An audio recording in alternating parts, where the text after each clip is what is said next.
have media without Drewski. We good, Cliff? All right.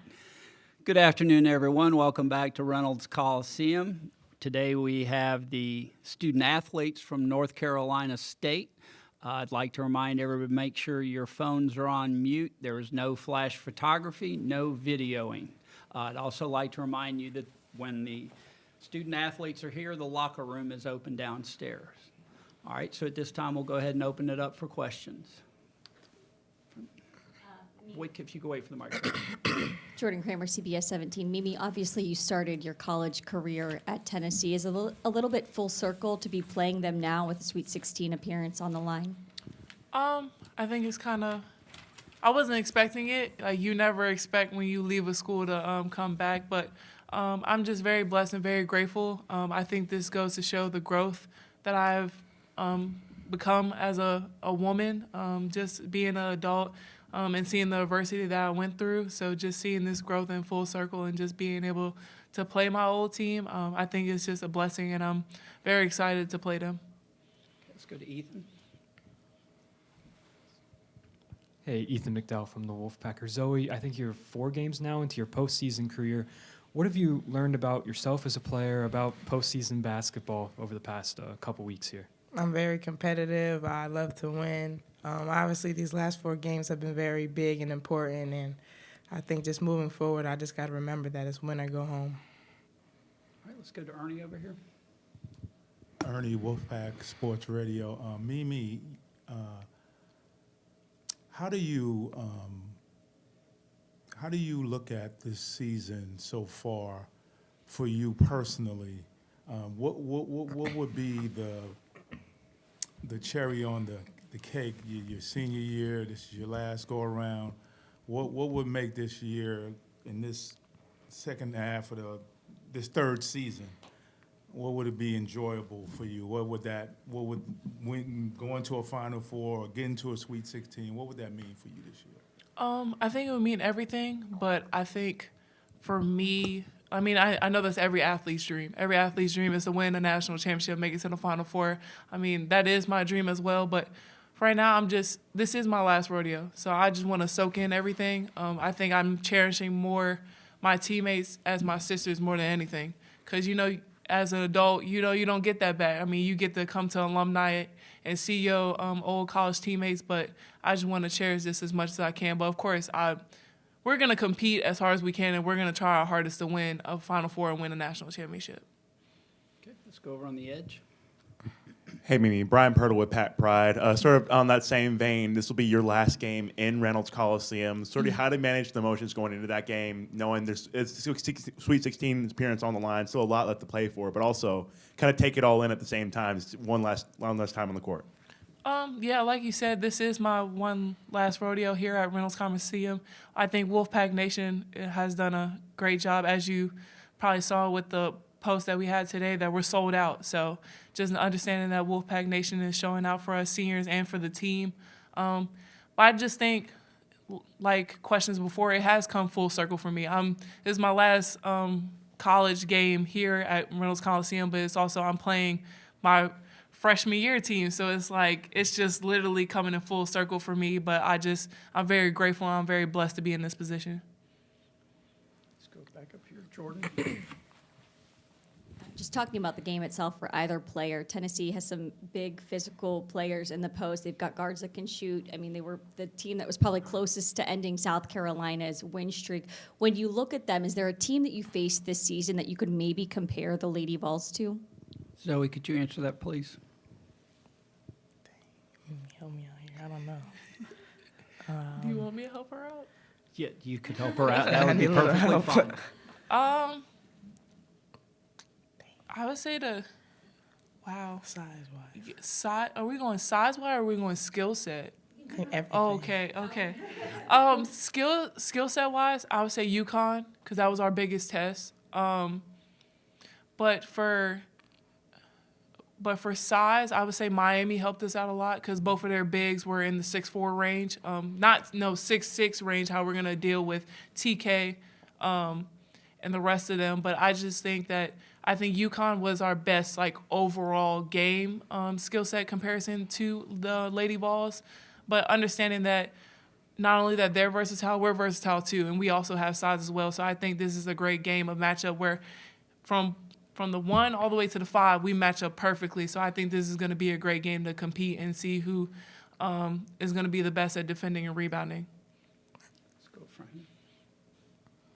You're welcome. Thank you. Yeah. Jaden Watson Fisher, News and Observer. Zoe, you're surrounded by a team of a lot of veterans. What does it mean to get to play alongside people like me, people like River on their last trip in Reynolds?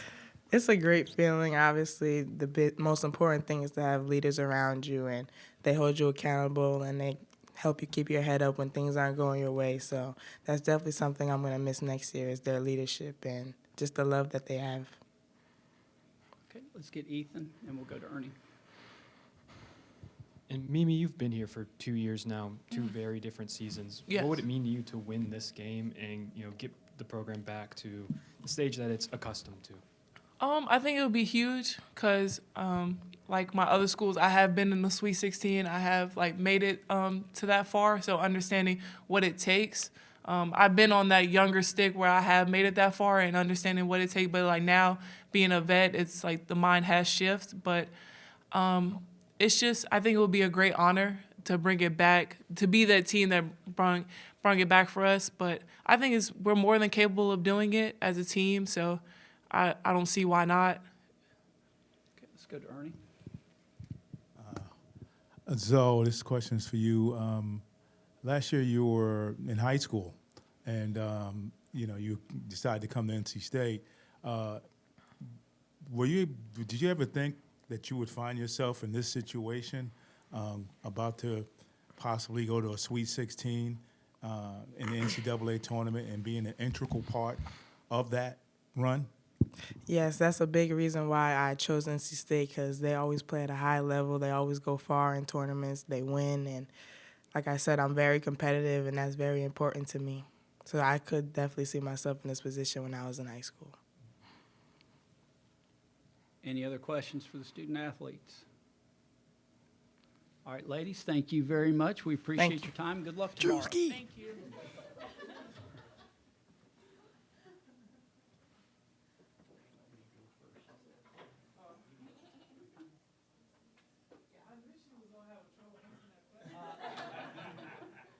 So Coach Moore is due at 1:45.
Welcome back, everyone. It's time now for Coach Wes Moore's portion of the press conference. We'll go ahead and open up the floor for questions. If you have a question, please raise your hand and wait for the microphone.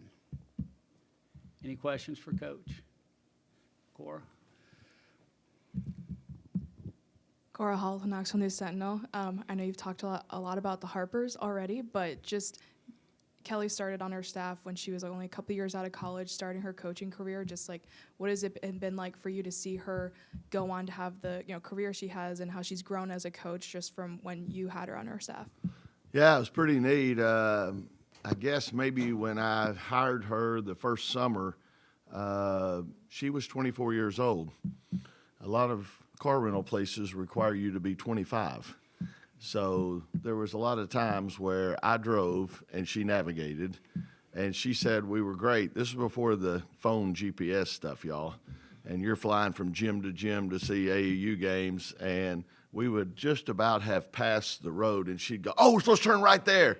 And I would just whip it and turn right. And she said, we're made for each other in this deal. So, no, it's awesome to see. It's worked out great. She's back where, she belongs, so to speak. Had a great career, 3 national championships as a player. So it's neat that she's back home and again, doing so well. So, yeah, it's pretty fun to watch. Let's go in the back first, and then we'll move up to Ernie. Coach, at half yesterday, there was a change of one of the officials. When were you notified of that, and were you given any reasoning why why they didn't use the standby? Yeah, and I feel bad. I mean, I've known the official. I recruited her. That's the tough thing about being old. Tommy, she's from Chattanooga. I recruited her. Devil led her away. She went to Furman. I don't know. But anyway.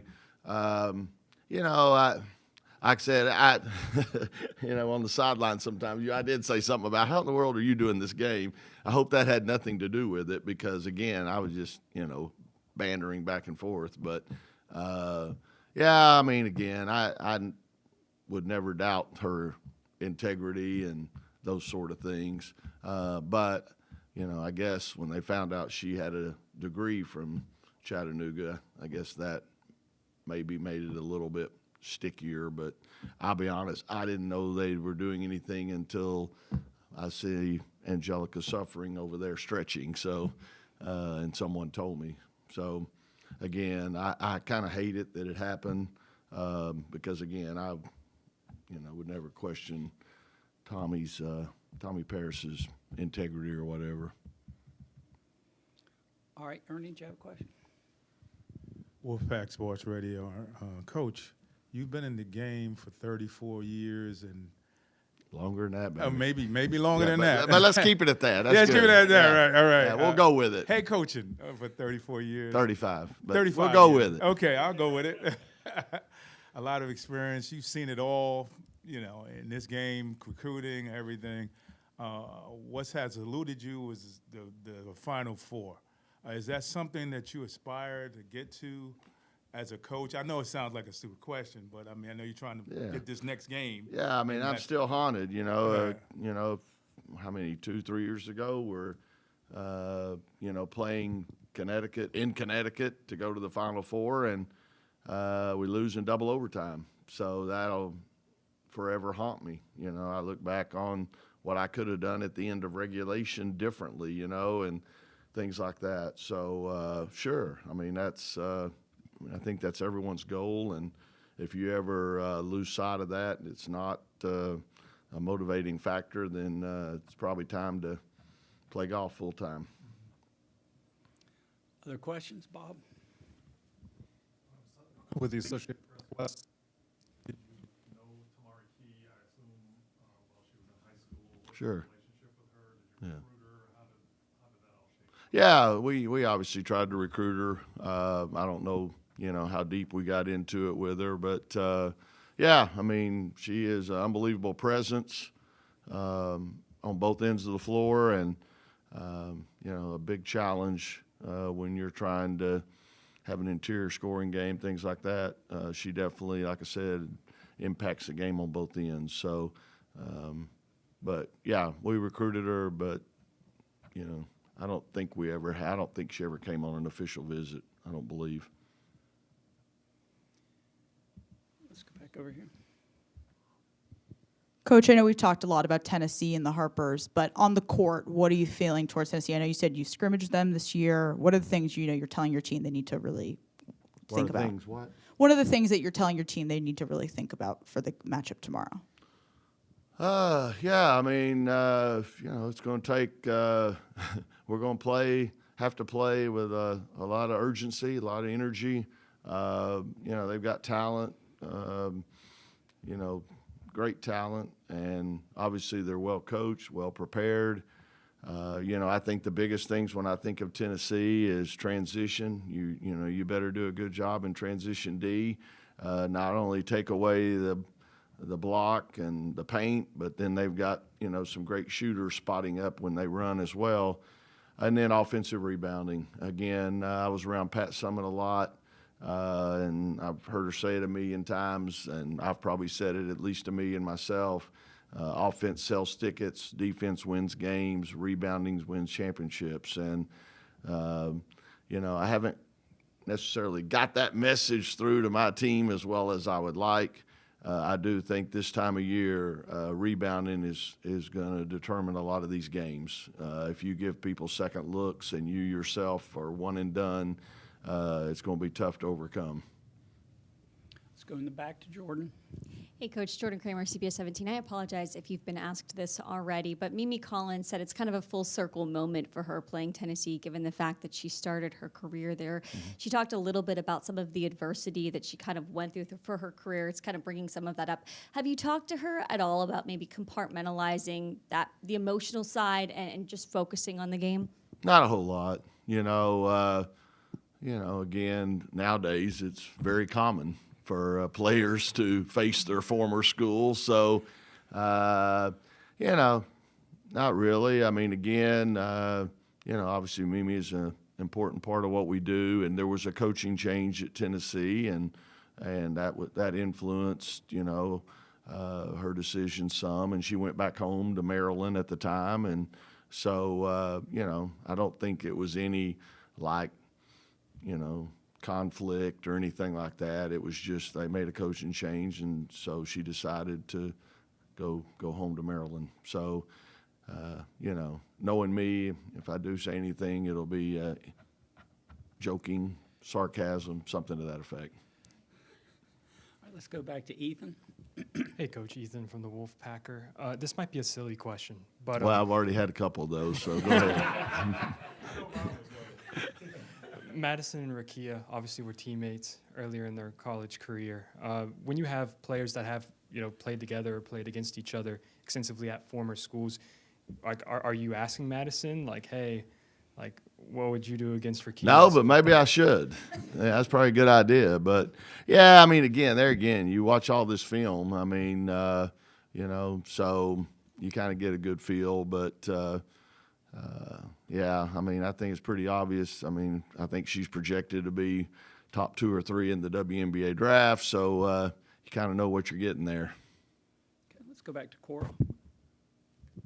Kind of going to go on that same trend. Just how tough is it to game plan for a player like Rakia Jackson, who, especially the way she's playing right now, kind of caught fire at the end of the season? Yeah, she's playing extremely well right now, and tough matchup. Do you put size? Do you put length on her? Do you put quickness on her? And, of course, Kelly, she's a great coach. If you put, quickness on her, she's going to take them inside and post them up. And if you go with length, she's going to step out and shoot the three or take them off the bounce. And then in a perfect world, you'd be able to really help off people and get in the gaps and things like that. But, they got, 3 or 4 people out there shooting the three extremely well. So, pick your poison. If you help on her, then you're giving something else up. So definitely it's a tough matchup. I mean, again, they got a lot of All-Americans over there. So, again, at this time of year, you're going to play somebody really good. And it's gotten to a point now that when you get into this second tier, it's there's no easy ones. But Tennessee's definitely well well stocked. Yeah. Any other questions for Coach? Go back to Jordan. Mimi and River both talked about kind of the emotion of tomorrow's game, it being their final game here at Reynolds Coliseum, no matter what. Can you just talk about the pair of them and really what they have meant to this program? Yeah, I mean, again, trying to figure out how we can get another year out of them, you know. I don't know. I think River looked good with blonde hair, and, you know, we can maybe disguise them a little. But, yeah, I mean, again, they're both invaluable. I mean, Mimi's shooting the three a lot better. You know, she's worked extremely hard in that regard and made herself a threat at several levels, and that's good. And you know, Mimi, again, someone you can play at the 4, you can play her at the 5 some, so great versatility.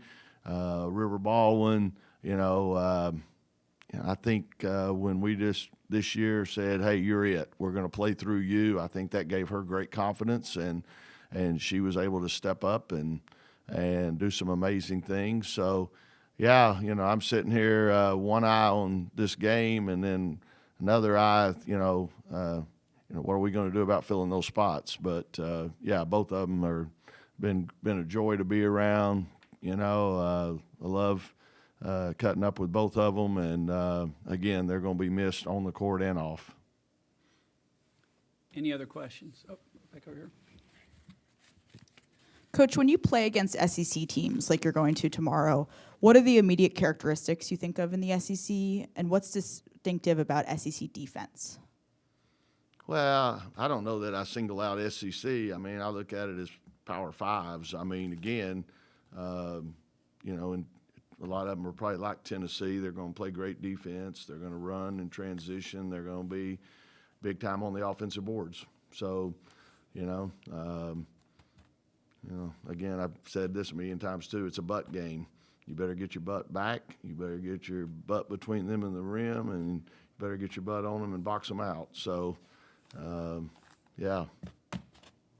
Back to Ernie. Dang, Ernie. You got 3 minutes. Practice about to start. What did you love most about this group of this team that you're coaching this year? I mean, you know, you've. Well, I think more than anything else, you know, they get along, you know, and they enjoy being around each other, and makes, I don't think there's a whole lot of jealousy. I think they're happy, genuinely happy for someone else when they do well, and they celebrate other people's success instead of just their own. You know, I think, again, that just makes it more pleasant for everybody when team is close and have great chemistry and those sort of things. And so, yeah, it's been a fun ride, and I'd like to keep it going. He's got 2 more minutes if anybody has a question. All right, Coach. Thank you very much. Good luck tomorrow. I'm trying to show a few film clips before we go on the court. Tennessee student athletes at 2:15.